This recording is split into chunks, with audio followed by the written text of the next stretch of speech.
What's up everybody, my name is Scary Spikes and welcome to another Star Citizen video. Today we're going to be taking a look at the Drake Interplanetary Space Ambulance, otherwise known as the Cutlass Red. This thing is really cool and it's got a lot of similarities to the Cutty Black, which I've done a video for already. If you haven't seen that, make sure you go check it out. Link will be in the top right hand corner of the screen. Of course, before we get started with this one, as always, we need to thank one of our amazing VIP Gold contributors, and this week that is going to be none other than Mr. Vegeta PT, who also happens to be a moderator on our Discord and our Twitch. Vegeta has been extremely generous, not just monetarily, but also with his time, helping our community grow month by month by keeping track of important data and helping me to run things on both platforms. So Vegeta, thank you so much for all that you do for our community, and also for being a VIP Gold contributor. If you do enjoy these videos and you find them helpful, it would really help me if you click that like button to let me know. Of course, to let the YouTube algorithm know as well. And of course, to subscribe if you're new and ring the bell so that you don't miss my future weekly uploads. That being said, let's go ahead and get started with this video and jump right in. As always, we're going to take a look at the exterior tour of the ship first, followed by an interior tour, and then followed by my recommendations on how to kit this baby out. All right, let's go ahead and get started.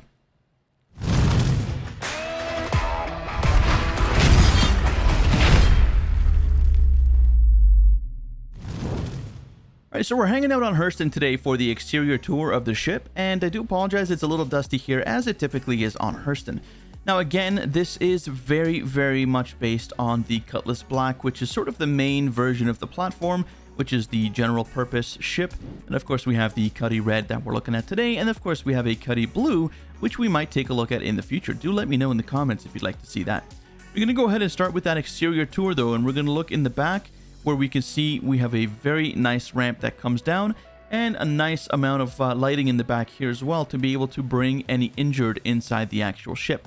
Now inside we do have a door that leads to a med bay, but we'll go ahead and check that out a little bit later on once we get past the exterior tour.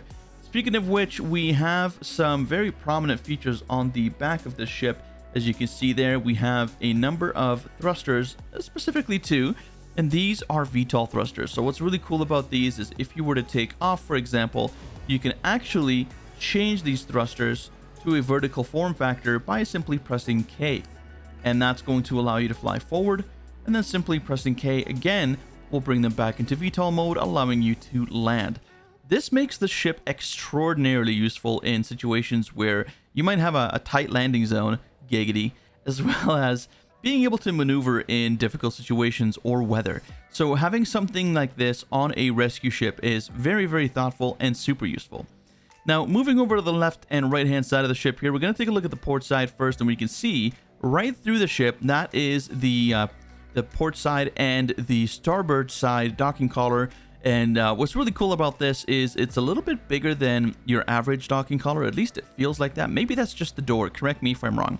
But what's really nice about this is it gives medics a very quick egress point in order to be able to assist anyone on the ground. So for example, if you're assisting ground forces that may be injured or have casualties, you're able to get out of the ship much faster while the pilot opens up the back door and gets the ship ready for accepting casualties. That is really helpful, and I think it really fits the nature of this particular ship, even though again it's very loosely, or well, I guess in this case tightly, also a giggity, based on the Cutlass Black. So what's nice is we do see exactly the same thing on the starboard side of the ship here, and that allows you to exit the ship in quick succession and able to get things out and rolling and assist all of your friends on the ground. Now, the lights are on this ship, so you've probably noticed that we have a very nice ambulance-like red paint scheme. This does also come in a red and charcoal paint scheme, which is really cool, albeit you have to pick that up on the RSI store. And if you see on the very top here, you can see right behind the cockpit, we have in the middle of the ship here at the top, this nice scanning dish. I imagine that this is going to be used mostly for scanning, but perhaps for communications as well. Although there is no turret on this ship, unlike the Cutlass Black, so that is basically what's going to be replacing that particular module. Other than that, we have a number of weapons here as well for self-defense. So on the front, we have two laser repeaters that are mounted up top.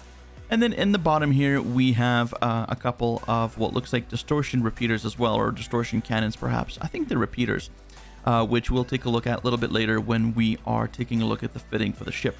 Other than that, we have two really nice and bright headlights on the front. Again, this is very great for a rescue ship. You need to be able to see where you're going, and you need to be seen, and I think that that really lends itself to the particular role of this ship. So that's going to do it for the exterior tour. Let's now hop inside and have a look at how this differs from the Cutlass Black on the inside. And if you're looking forward to 315, you're going to want to stick around for this. Let's go. All right, so we're going to start the interior tour off with a tour around the cockpit as always. And the cockpit, well, it's awesome. There is so much visibility out here that I just love it. I really enjoy the visibility outside of most of the ships. I actually really like the blue the most. The red is my second favorite and the black is my least favorite because it's slightly different and it does obscure your view a little bit more, but we still get all these amazing pilot information systems up here, MFDs, for the pilot to use and configure and customize, and everything is in a nice little cluster, which unfortunately does kind of intrude into the middle of the screen. As you can see, we have the center reticule there right above the MFDs, but overall that's pretty much my only gripe with it. Let's go ahead and have a look real quick. We do have stick in the middle, and of course we have our rudders, and we have a few little controls over to the left hand side, which again we have that sort of text menu, which I really wish that CIG would just replace. And I know that it's a little bit more difficult to do than just to say that they should do it, but I think that is eventually something that might be coming, like with the changes that we saw in the Connie, with a lot more of the buttons coming in there, and especially with the Crusader ships, which, you know, have physicalized buttons. So I imagine that at some point in the future, those, you know, disgusting looking text menus will be taken away, as we saw, for example, on the elevator panels, and they'll be replaced with proper buttons. Anyway, I digress. Let's go ahead and move on. As you can see, we have that brand new UI as always. That's from 3.14, and then we have a number of different MFDs. So we have 3 MFDs, looks like 2 sort of widescreen ones and one which looks like a 4x3 on the left hand side. We have the same on the right hand side, so the total of 6 MFDs. And then of course we have a 2-dimensional radar, and of course we also have our annunciator panel up here. And if you don't know what that is, basically it's what's going to show you the most critical issues of your ship. So to do with weapons, power, thermals, shields, and so on.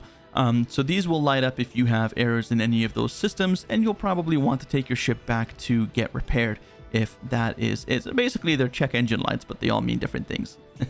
So what's really cool is that on the co-pilot seat of this ship, you actually get a smorgasbord of different MFDs, which is not usually the case in the co-pilot seats of other ships. So let's go ahead and see if we can get this thing some power.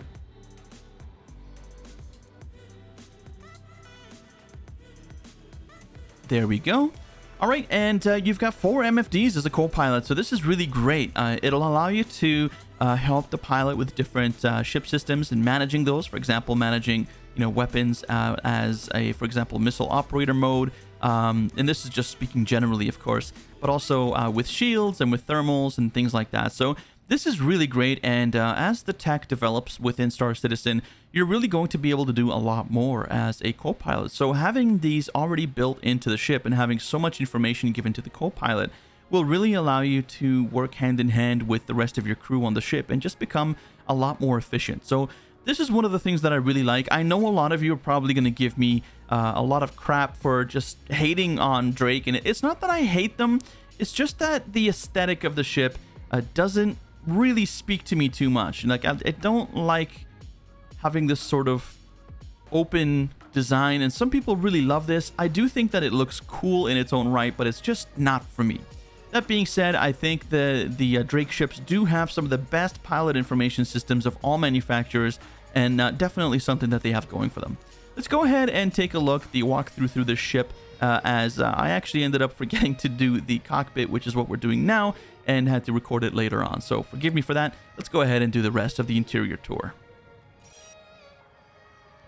So walking into the back of the ship here, we can see that we have a number of lights, which again is really important.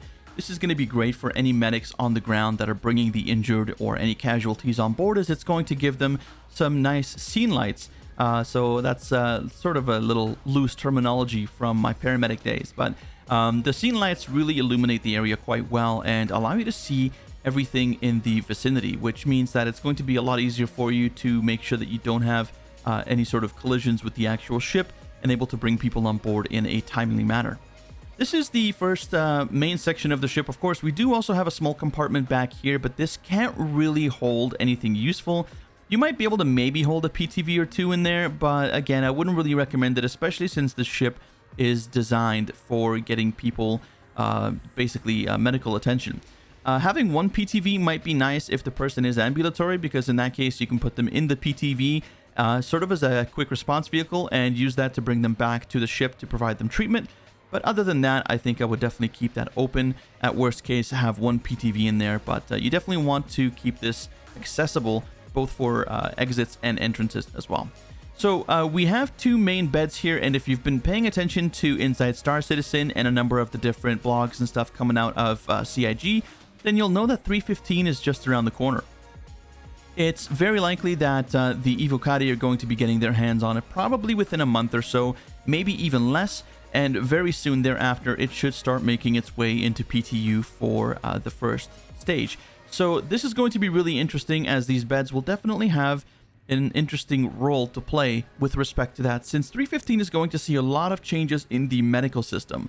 Again, if you haven't seen that, go check out Death of a Spaceman. It's pretty interesting.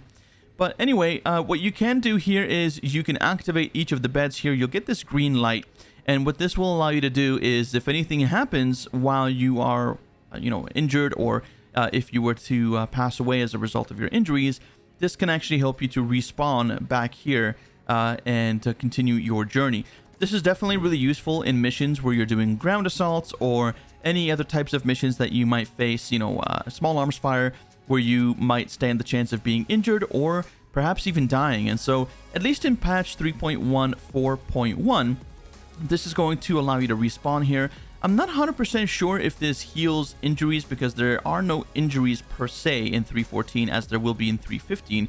It will be a very different system altogether. But I do believe that this should at least be able to restore your health. In 315, which we will probably make a video update for that, there will be different tiers of beds available. So in the Cutlass Red, for example, as we stand here, these are going to be tier 3 beds, and they're going to be able to help you revive as well as heal very minor injuries. Then, of course, you'll have tier 2 beds, like in the Anvil Carrack. If you haven't seen that video, by the way, I'll post it here in the top right-hand corner. It is my favorite ship for very good reasons.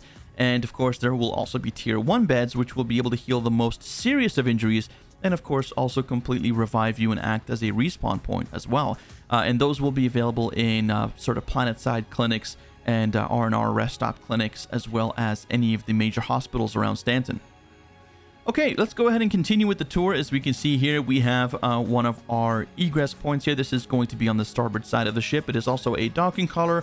I don't imagine that this is going to be used very much, at least at this point in the game, but at some point in the future, it would be nice to actually have a sort of a flat ramp maybe to extend over this, to be able to actually wheel or carry a patient out when you dock at an R&R station. Let me know if you feel the same, or if you have any ideas of how this could be used when bringing patients to, the R&R sort of clinics to get them assessed and get them the medical treatment that they need. But it would be very awkward to be walking over these steps, and like, this is a very uneven platform here. So it would be very strange to walk over all of that while trying to carry one of your patients out to get them the help that they need.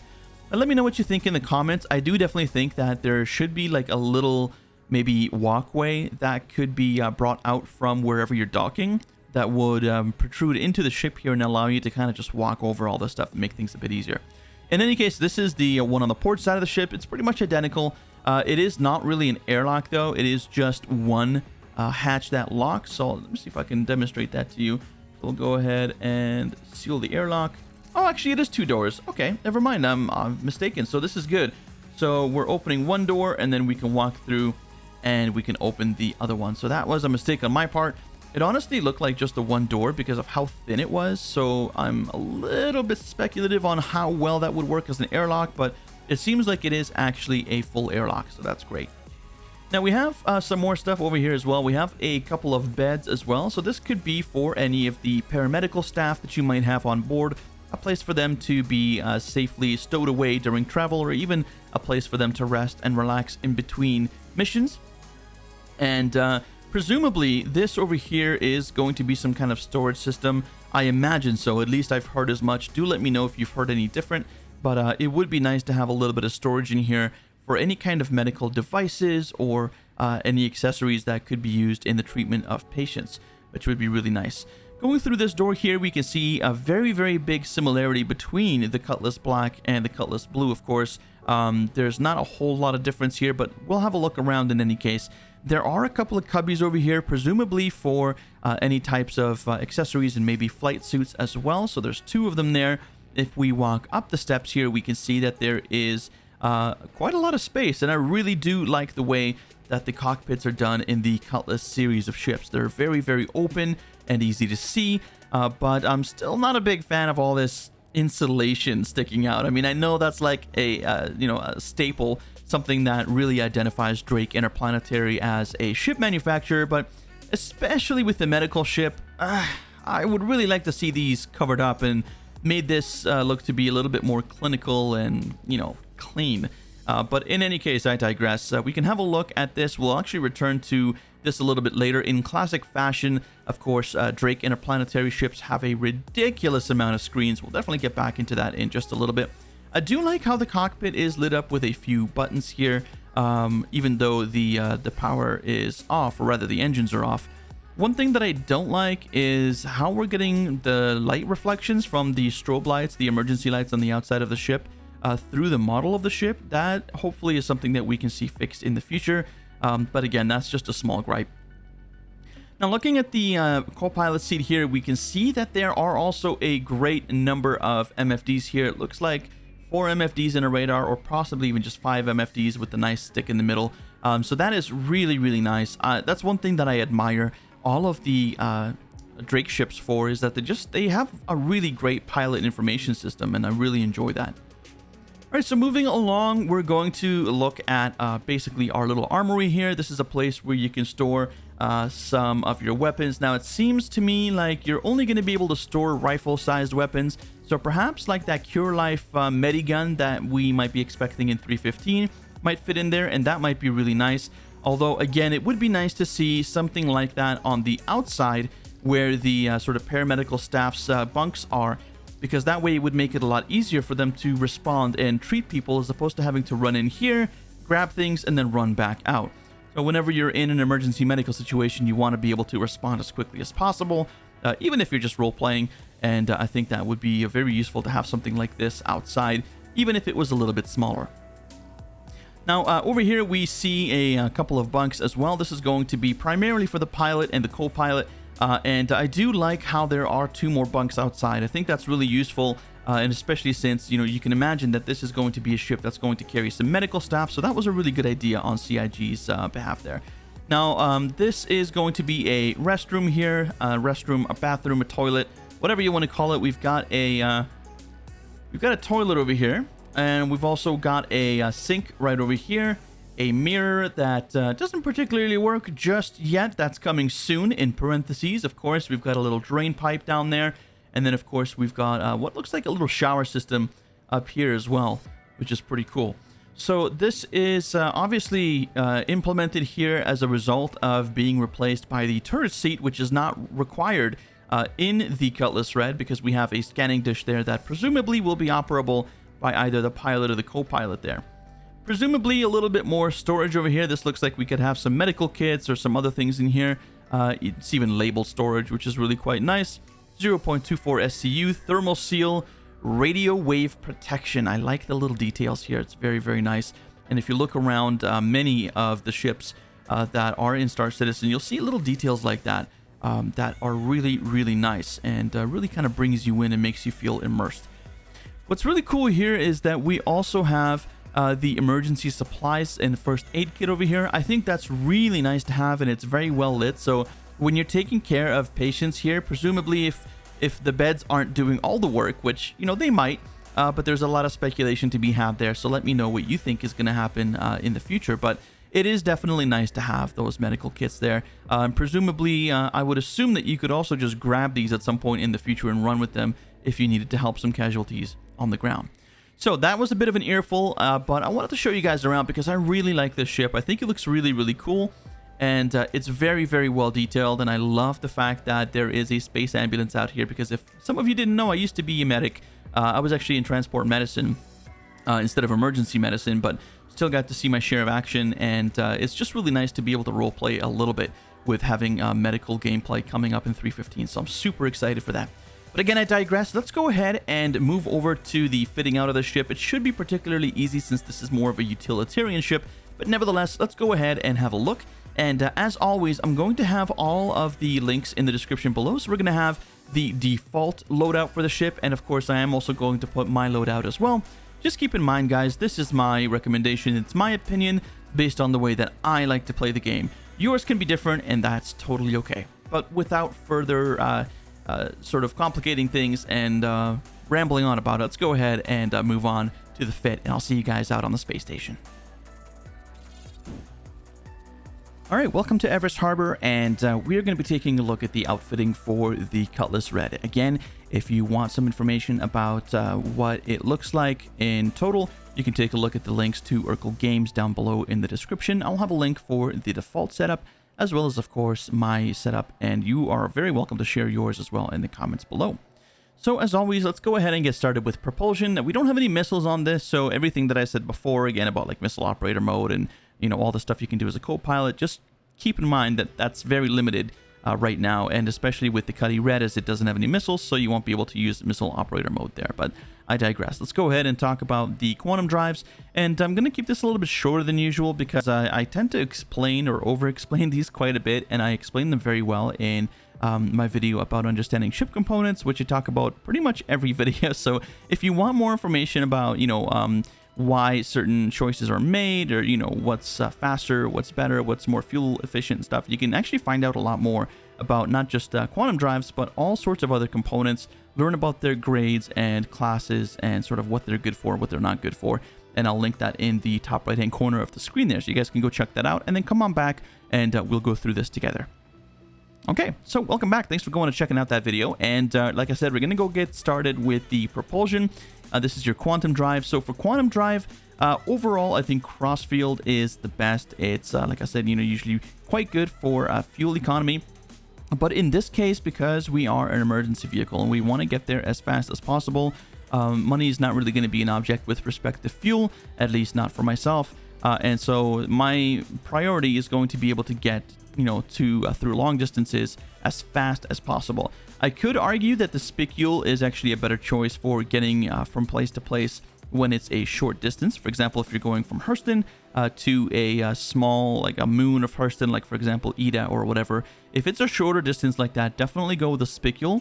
It will be the benefit of also reducing your signature as well, which will make you a little stealthier by nature. But the XL1 overall, especially since I am going to be going long distances, that's the one that I'm going to choose. I'm going to move over to systems, and I do apologize, folks, about my mouse blinking in and out. Do let me know if you have this issue as well. It just makes things really, really difficult in terms of clicking on things. You have to click multiple times, so I apologize about that. But in any case, let's move on to systems. And these are all going to be size 2 systems here. So we have 2 coolers, we have a power plant, and then we have a shield generator. So for the coolers, I'm going to go down here, and I'm going to go ahead and find the one that I want, which is going to be the Avalanche. And then down here, we're going to have an Avalanche as well. All right, now, if you do have the money, then I would definitely recommend the snowpacks. I'm going to save these for another ship. And especially since this is not something that you're going to be expecting to be using the coolers a lot. Like, for example, you're not going to be really going to war with this thing. You're going to fight maybe seldomly just to defend yourself, but chances are, if you're flying around in a Cutty Red, you probably have a friend or two flying some interception for you here. So you're not really going to need a very expensive cooler, because you're not going to be pushing the ship to its limits like you would if you're doing, for example, bounty hunting or something like that. Then we're going to take a look at the power plant, and my goodness, I'm losing my mouse again. So for the power plant, very, very common choice here is one that I make very often, and of course it is the JS400. Great overall power plant, does the job very, very well. There are, of course, other options that you can choose if you like, but this is going to be my choice, as it's something that I've used pretty much all the time, and I love it.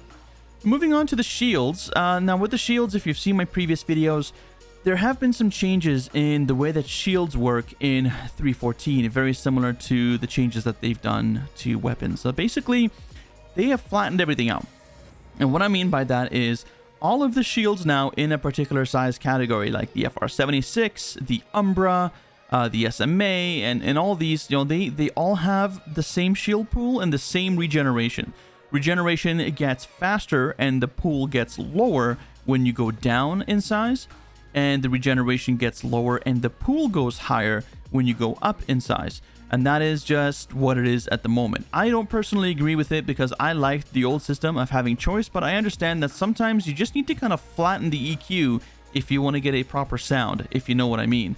Sort of the analogy that I want to draw because it's familiar to me. But in any case, I understand why CIG would do this. I imagine that they just kind of want to see what the baseline is before readjusting everything, and I feel like the same is true for weapons.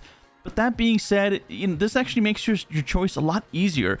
And my recommendation, I would actually just go with the Sukaron. I don't have any at the moment, but that's probably what I would go with. The Sukaron did receive a nerf as well in 3.14, so it does no longer absorb 100% of ballistic damage. But also ballistic weapons are a lot more powerful now too, so that's kind of like a double whammy, and it really sucks. But again, I hope that that's something that's going to come back soon.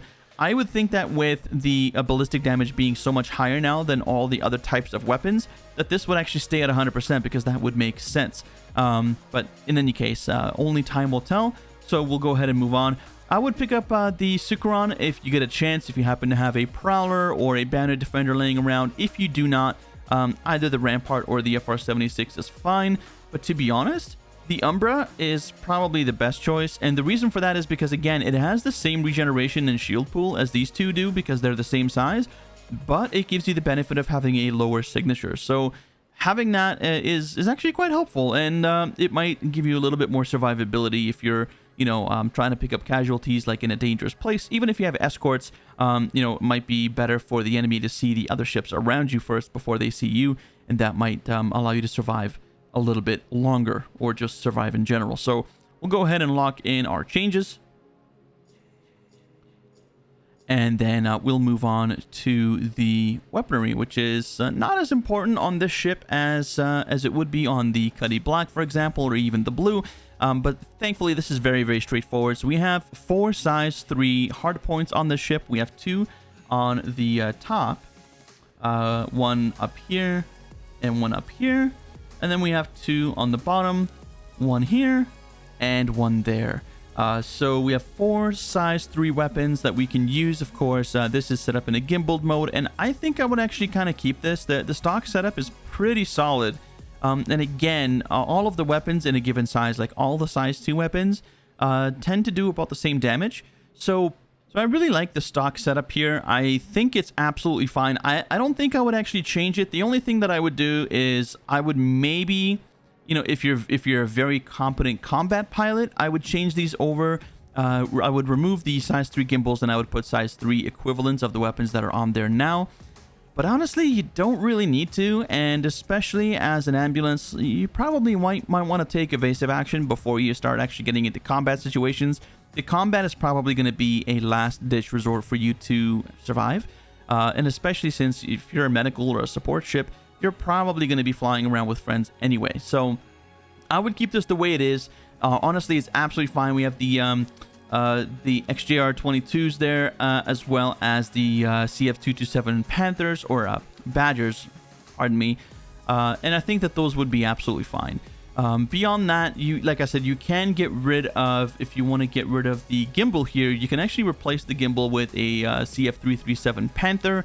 In that case, all Panthers would also work. I do like having the laser repeaters, though, linked with the distortion repeaters. I think that's quite nice. But beyond that, I think this is a pretty good setup for the stock build, and I'm just going to keep it because I like the way it is. Now for paint, you do have options. There is a charcoal and red, if I'm not mistaken, that you can still purchase, or that you were able to purchase off the RSI store. I don't have that, but if you want to sort of spruce up the look of your ship, you can do that. But that's going to do it for me, folks. Thank you so very much for watching. I'm so Honored as always for the privilege of your company and to hear what you have to say in the comments below. If you find the video helpful at all and maybe just enjoyed watching it or enjoyed listening to my voice even, which would be a little creepy, but that's okay. Hey man, you do you, all right? But let me know either way by leaving a like, and of course you can also subscribe if you're brand new here. We'd love to have you as we produce videos weekly, and of course you can always ring that bell so that you don't miss any of those new uploads. That being said, also check us out on Twitch. We stream Wednesdays and Fridays at 8 p.m. Eastern, and you can join us there, as well as our amazing Discord community, which you can find the links for those in the comments or the description below. It's been a long day, but in any case, appreciate you guys watching. Thank you so very much, and I hope to see you in the next video.